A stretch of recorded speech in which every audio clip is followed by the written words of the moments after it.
What's up, YouTube? Ian here with Showtime. We got Elijah Shipman back again, our Saturday Yu-Gi-Oh! Champion. So what were you playing today, bro? I played Burning Abyss, like standard Burning Abyss, no shadows in it or cool. How do you feel about the deck? I feel like it's one of the top ones. It's like up there with Shadows and it's up there with Stellar Knights. Do you feel like it's the third out of those three? No, I think it's probably like Shadows in this deck than Tellers because they float a lot better and like everything just keeps replacing itself. So, right. Yeah. Okay. Cool. Well, how do you feel about your matches today? Anything that was really tough? Surprisingly, like Spellbooks is pretty tough. Like if you don't draw space, or if you don't, like you have to have certain cards to like beat them. If you don't, you lose. So I didn't have anything sided for it. So Spellbooks was kind of hard, but I managed to beat them because they bricked. Okay, fair enough. All right, let's go to the list. So for standard the 3 graph, he specials from deck. It's really good. Then 3 Surrey specials from grave. He can special like any Burning Abyss, so he can special the Exceed Dante. That's good. And then 3 him. He can get you any level 3 Dark Fiend, so you can get Tour Guide. So played 3. Then I did 3 Mathematician, and I had 2 at first, but I did 3 because I played a Felice. Okay. So like 2 and 1 didn't, like you'd probably draw us before you got to like a Mathematician or something. Yeah, that makes sense. But he like opens up your play. He's still like a good turn 1 play. Okay. So it's all those, and then I did 2 Kaias, and Kaias was like busted. It's all like you almost always have like a monster floating on the field, and Kaias hits just about everything pretty hard. Like it hits the mirror pretty hard. It hits Shadows. Yeah, Shadows hard. I banished the Spellbook Tower, which was awesome, so he couldn't draw. Yeah, like things like goofy things like that happen. So that's it for monsters. 18 monsters. And for spells, I did 1 Foolish.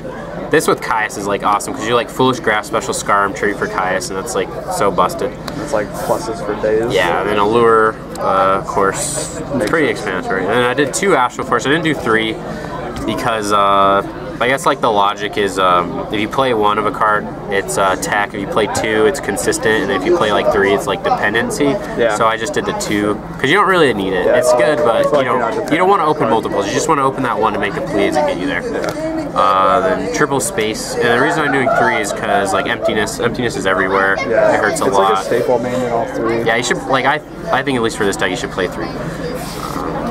And then 3 Upstart, and I did 3. Open. Yeah, like so I was doing Supply Squad, and I thought at first that Supply Squad was this card, but this is better. Like playing 37, like Supply Squad, you still need something, and there's games where I could open triple or like double Supply Squad and not have like a monster to make it go off with. So like it kind of sucks. Like it. Yeah. And then that's it for these. It's 10 spells. Cool. And then for traps, I did Compulse. I think Compulse is like one of the best traps. It's better than Bottomless. It's Bottomless, and I swapped it for Compulse. It's just better. Yeah. It deals with Dante, which Bottomless can't. It deals with like Shadow, like Winda, which Bottomless can't. So it's just as good. And then like another thing is awesome is like when I Kaias, they break through and I Compulse my Kaias. Like it's pretty sick, yeah. And then Warning, I still think it's like one of the best traps, the 1-of traps. Yeah. And I did 2 Karma Cut. I think like 3 would be too many. This is like a good number. Feel was good. It's like this for discard traps. It's one of the best because like Divine Wrath is gonna like make their shadow effect go off still. Yeah. Their other effect. And it's just banishes. It's not like it's non-destructive, which is like one of the best things. Yeah. Like Regeki Break, I tried it, and like Regeki Break, just having that against Shadows is like the worst feeling, so I cut it. And I did 2 Breakthrough. It's still like one of the best traps. Yeah, agreed. Then triple Wing Blast. It's the best trap. It's probably like the best card in the deck. Like this and Tour Guide are the best cards. That makes sense. Like I don't think I need to explain it, but it does what it does. It's spinning follow stuff. Triple Emptiness. Yeah, that's standard. Yeah, like everything's running that. It's like a free warning. Like you just chain this to the Soul Charge, it's free. Oh yeah. So that doesn't need explanation. Then for the extra was 2 Dante. I don't think you need 3. There's never like scenarios where I needed 3 because Sir can just bring it back. That's true. So you can like loop him, which is cool.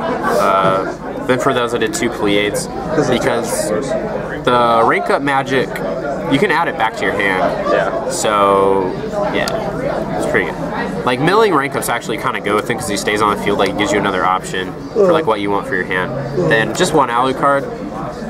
He's not that good against, like, anything. Like, whatever you, like, make him against, it's probably, like, a chainable card. Yeah. So, yeah. And then for him, he did Bram.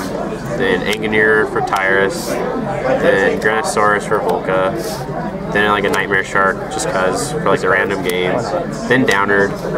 It's pretty good because you can overlay this onto like Dante, and then Dante will like detach, and then you search. It's not bad. It like has the piercing effect. So then I did Gaia Charger. Tuxedo or anything in 5s? Yeah, and then because I played the Felice, I did Black Rose and I did Arcanite. That's cool. Yeah. What sucked about the Felice was like there's a couple games, like 2 games I opened it, which really stunk, and then one game he had like a Shadow Mirror against me, and I went like Mathematician and dumped it, and then he flipped Soul Drain, so like he kind of like had the like nuts, I guess. Like I still like it, and I still want to keep trying it and see how it works, and I don't think like today was good testing for it. Yeah. So that's the extra.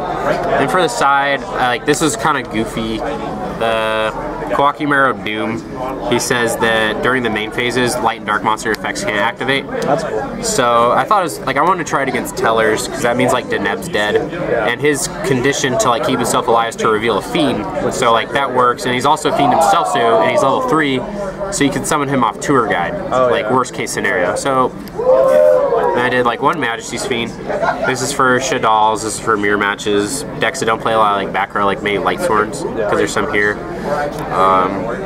Like my favorite side cards is like I did 2 of each hands because they like catch a lot of people off guard. Like people are gonna side like Floodgates against you. They're gonna side like Stygian Dirge. They're gonna side Shadow Mirror, Soul Drain. Well, Soul Drain I guess I lose, but besides like everything else, like you just set this. And it's like a really big surprise factor. I side this against just about like everything except probably Shadalls in the mirror match. Yeah. Because it's still really good. It's like it takes them by surprise. Then I did 1 Malcat, 2 Chain Deep. I think it's really good. Mirror match. I actually did this against the Prophecy guy and hit his Spell of Magician Prophecy. So like, yeah. Then I did 2 Royal Commands. I guess like I was wrong with the ruling. I thought it negated all the effects, but it just negates the other things. So I'd probably take this out because it just negates flip effects, not all the effects of flip effects. True.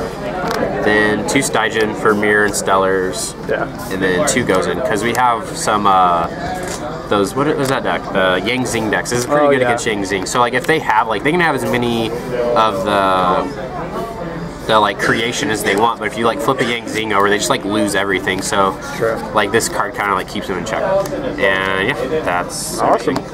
Cool. Well, how do you feel about it? Would you play this deck for any upcoming events?